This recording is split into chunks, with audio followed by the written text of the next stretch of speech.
thank you for this night.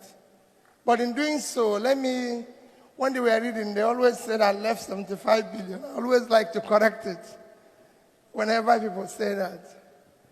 We didn't borrow because I saw when they talked about we didn't borrow from the bank and no bond was issued, nobody clapped because it was bad business for most people here.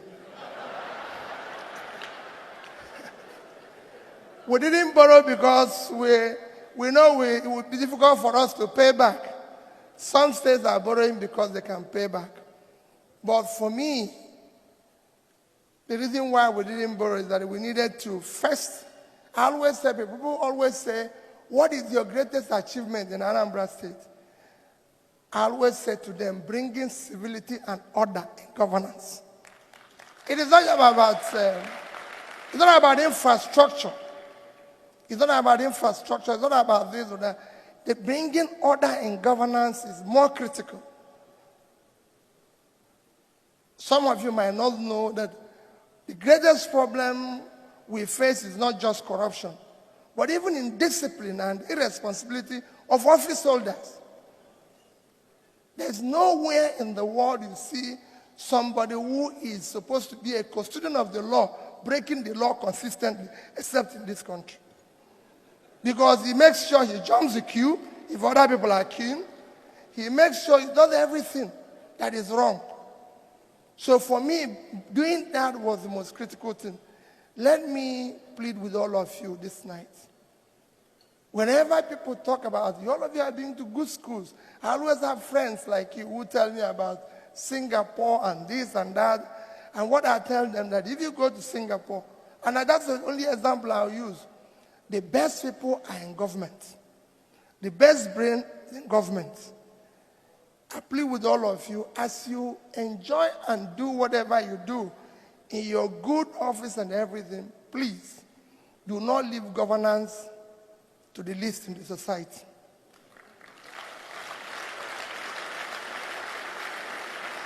That's what we are doing today. The role models we have in government are the least in the society. And all of us are complaining.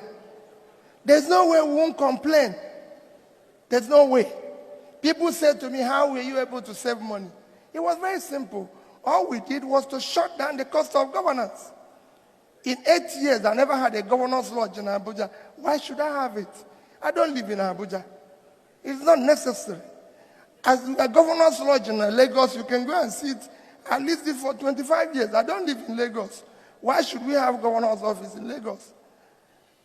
In one year alone, we cut the cost of governor's travel by 80%. Why?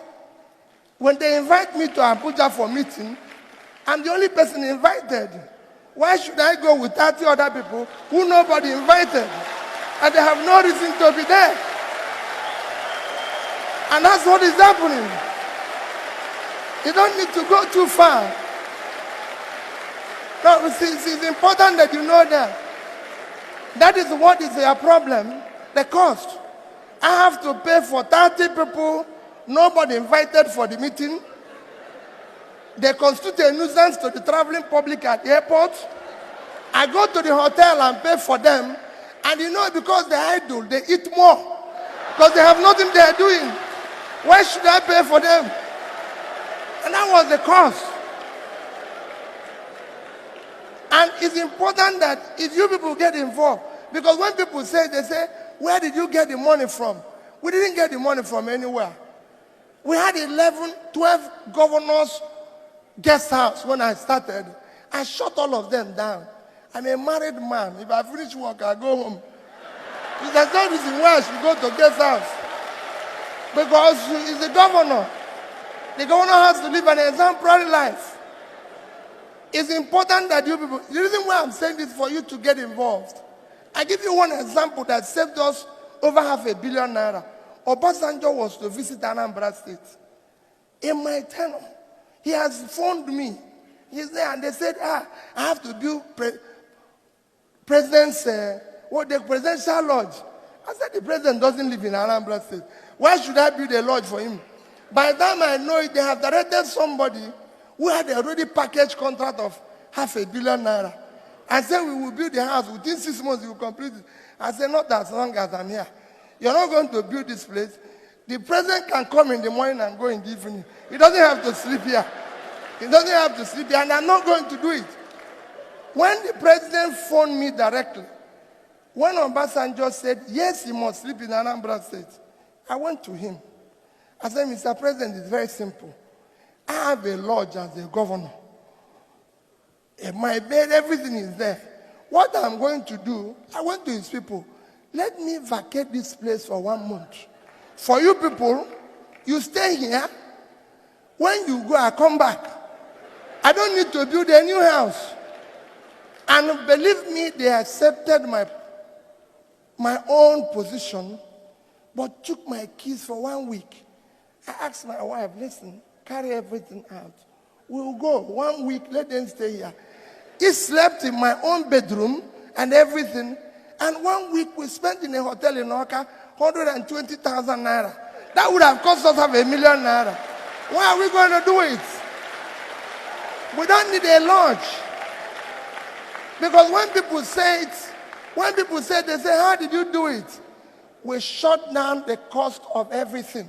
And I can say it here, access people, banker here. I have in Anambra State, the day I left, today, not even today I left, have at least $50 million. I didn't say naira, in Access Bank. They have at least $56 million in Fidelity Bank, and they have at least $50 million in Diamond Bank. Because we said we will save our money. We don't need to. But I'm saying all of you here can do it. There's enough money in this country. The irresponsibility, waste is too much. The greed is too high. This is the only country where people like me in office wants to own everything in the world. It is not so. You don't need to. You can serve your people, reduce your greed, and produce maximum. So please, I urge all of you, the part of building this country, you can do it. I've handed over to one of you. And like I told him the day I handed over, I spent my time, I spent my energy, I spent whatever little savings I have to make sure that he is the governor. He started well. Everybody listened to me the day I handed over to him. I have no agreement with him. I have nothing with him. The only thing I have with him is, please build a better future for the children of Anambra State. Give them a better life. All of you here can participate. Go to your various wards, your various communities, in various ways, and help us to build. Nobody can build this country. We have no other country except this one. Nobody can do it. Not the people who are there today. I'm happy Ben is there. Let me tell you, the characters of the people that are there cannot change it. They cannot build it. So if you want to stay here and think that, oh, they will change it. No. They will not change it. I always tell people that when I went to Anambra State, it was a case of where lunatics were in charge of the asylum. I needed to put them back to the asylum and build a better place for the society. So you can do it and you can change it. So collectively, please, when you go back to your homes this night, look at your children. When you look at your children, you make up your mind. We must stop this abuse of our country. Otherwise, the society we abuse today will take its revenge on our children tomorrow. Let us build a better place for them. Thank you and God bless you.